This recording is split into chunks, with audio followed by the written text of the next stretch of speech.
46. Esta área la parte supervisora y fundamental del lóbulo prefrontal y que va a controlar las otras áreas. Aquí se lleva a cabo lo que es la memoria de trabajo. Y además de esta área prefrontal dorsolateral, también tiene que ver el área órbitofrontal, que está encima de las órbitas, y es el nexo, es la parte de unión importante entre lo que es la parte cognitiva cortical con el sistema límbico. Una interrupción en este nivel, tenemos unos autómatas que podemos tener una inteligencia buena, con buenos conocimientos, pero que no toman decisiones. ¿Por qué? Porque si el humano, para hacer todas sus actividades, requiere las emociones. Un humano sin emociones es un tipo inepto que no decide nada. Es un vegetal que no tiene motivación de nada. Y el lóbulo prefrontal, órbitofrontal, en esta parte es fundamental. Vean ustedes cómo este fascículo fronto-occipital inferior tan importante se conecta con el lóbulo occipital, el lóbulo temporal, pero también con el lóbulo parietal, algo que en los libros antiguos no se veía. Sin embargo, por estudio de tractografía se puede apreciar que tranquilamente conecta todas estas áreas. Tradicionalmente se han hecho estudios, se han hecho disecciones y se puede individualizar. Y se ha visto cómo estas fibras atraviesan la ínsula por la cápsula externa y por la cápsula extrema.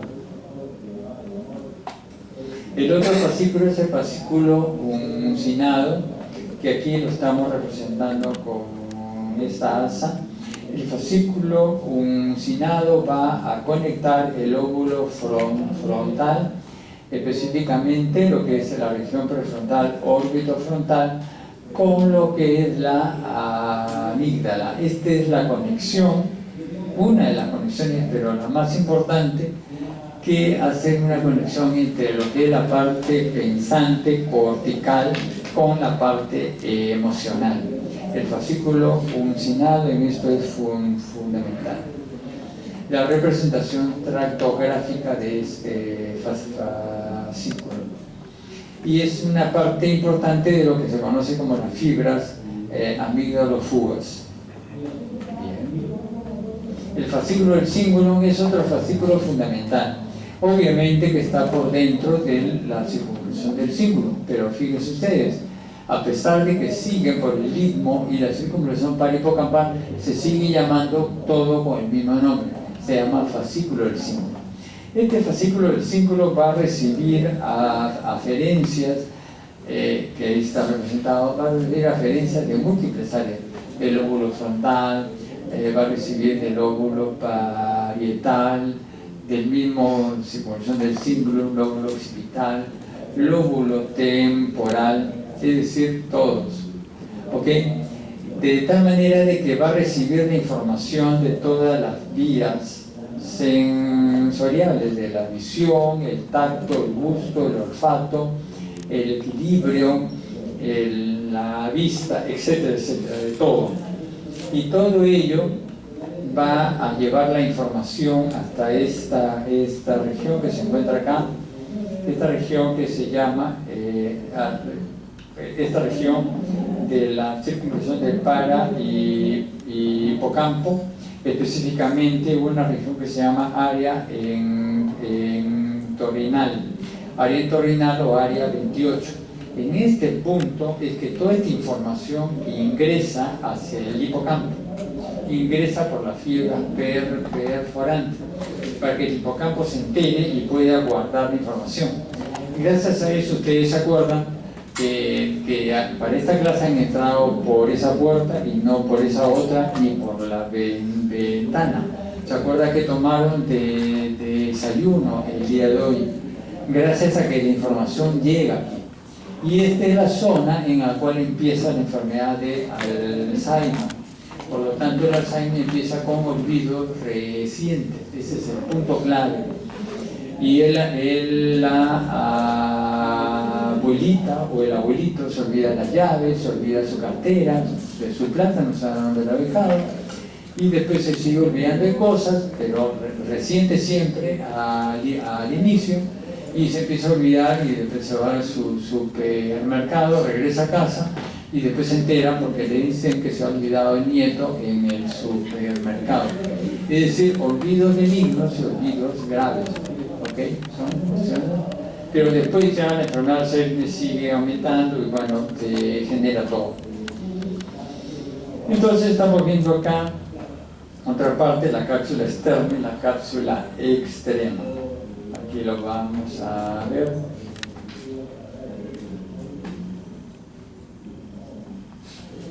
La cápsula externa conecta lo que es el claustro, el lóbulo frontal, parietal y occipital, y la cápsula extrema está relacionada con las circunvoluciones de la ínsula entre sí y la ínsula con el opérculo frontal, parietal y temporal. ¿Okay?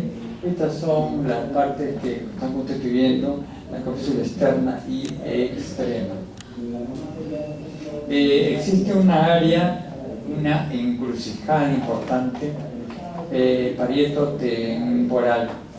Esto se encuentra en este nivel y en él van a cruzar una serie de fascículos, como el fascículo superior, fascículo arqueado, fronto-occipital inferior, longitudinal inferior, variaciones ópticas y también el tapetum, de tal manera de que aquellos que tienen un infarto o una hemorragia en este nivel de repente no están plégicos, mueven los brazos, pero la cantidad de trastornos cognitivos son graves. Por más que muevan los brazos y todo, escuchen y hablen, la cantidad de fascículos que compromete esta región es catastrófico, ¿no? ¿Okay? Vamos a hablar ahora de las fibras comisurales. Aquí vamos a empezar a hablar sobre, por ejemplo, a nivel del encefálico, tenemos la comisura blanca anterior, tenemos el cuerpo calloso, tenemos el fornix,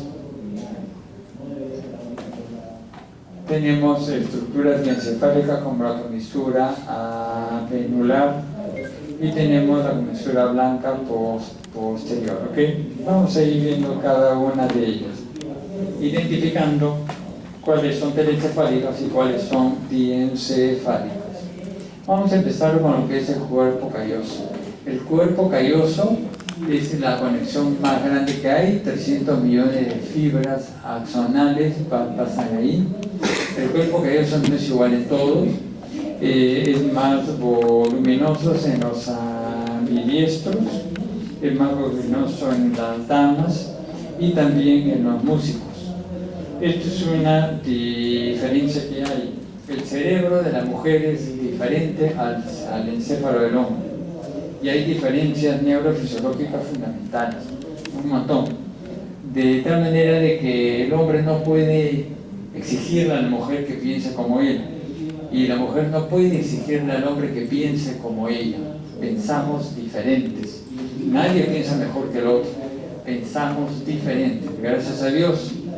Si no, imagínense, es bueno que la mujer piense como mujer y el hombre piense como hombre.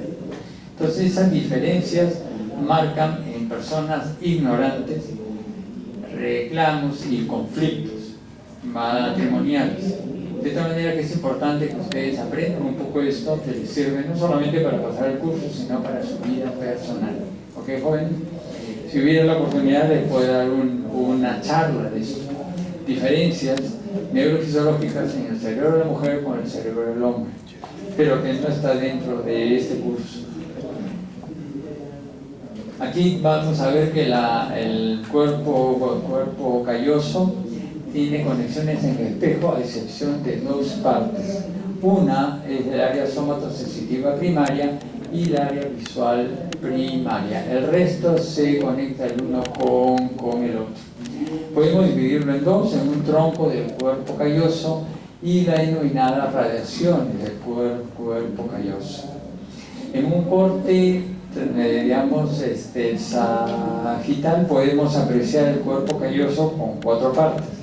El rostro caudalmente, el pico o rostro, tenemos la barbilla o geno, tenemos el cuerpo o tronco, y en la parte posterior podemos apreciar el rodete o el esplenio, son nombres que tiene.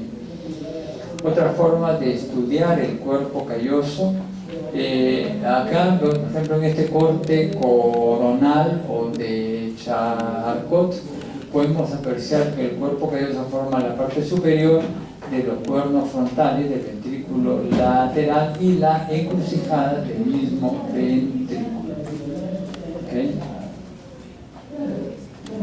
Acá tenemos las radiaciones que estábamos mencionando acá, y podemos ver cómo a nivel de la rodilla o genu va a pasar el forceps menor para la conexión de los lóbulos frontales. A nivel del cuerpo tronco va a pasar el tapetum, que conecta los lóbulos parietales y temporales.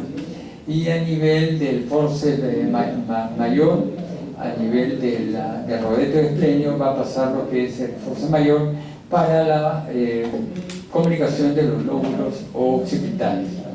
Ahora hablemos de la comisura blanca anterior que se encuentra acá. Como se puede ver, forma parte de la lámina terminal por debajo del pico del cuerpo calloso, y la lámina terminal que se extiende entre la comisura blanca anterior con el quiasma óptico. Este es un corte coronal en el cual se puede apreciar cómo la comisura blanca anterior está relacionado con el estriado ventral. La comisura blanca anterior tiene 2 partes, una parte anterior y una parte posterior.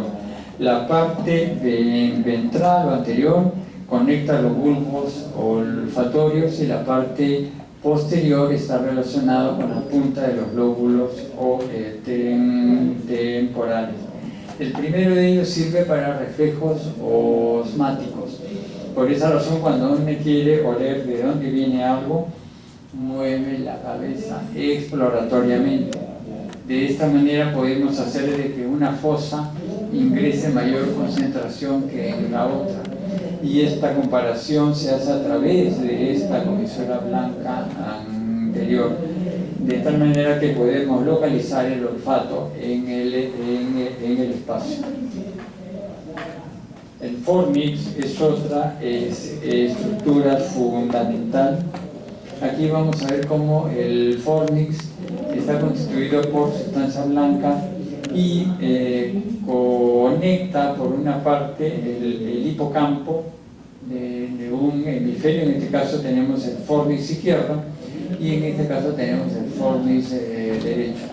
Conecta el hipocampo de un hemisferio con el área septal y el cuerpo mamilar del hipotálamo del mismo hemisferio. ¿Okay? Ese es uno. Y 2, a través de estas comisuras del fornix conecta ambos fornix y se conecta un hipocampo de un hemisferio con el otro hipocampo del otro hemisferio. Hay una doble tipo de conexión. Las partes del fornix son los pilares posteriores que se forman a partir de la fimbria en el hipocampo. Pilares posterior, tenemos el cuerpo del fornix y el pilar anterior. Esta parte de comunicación se llama comisura del fornix, también llamado salterio, porque los antiguos anatomistas veían cómo las fibras saltaban de un sitio a otro. Esta conformación del salterio con estos pilares posteriores le llamaron la lira de David, en honor al instrumento musical que tocaba para el rey Saúl. ¿Okay? se encuentra acá, haciendo un poco de historia. Entonces, acá estamos viendo la conexión de un hemisferio al otro y la conexión en el mismo hemisferio. Entonces el fornix tiene dos tipos. Tiene fibras de asociación, conectan el hipocampo y el área septal y el cuerpo mamilar del mismo hemisferio, y tiene fibras comisurales porque conectan el hipocampo de ambos hemisferios. ¿Okay? Es mixto. La comisura avenular es una comisura que se encuentra en la parte superior de la glándula epífisis y va a conectar fundamentalmente los núcleos avenulares que está en el epitálamo. ¿Okay? Este núcleo finalmente va a recibir aferencias desde la amígdala, entre otros núcleos más.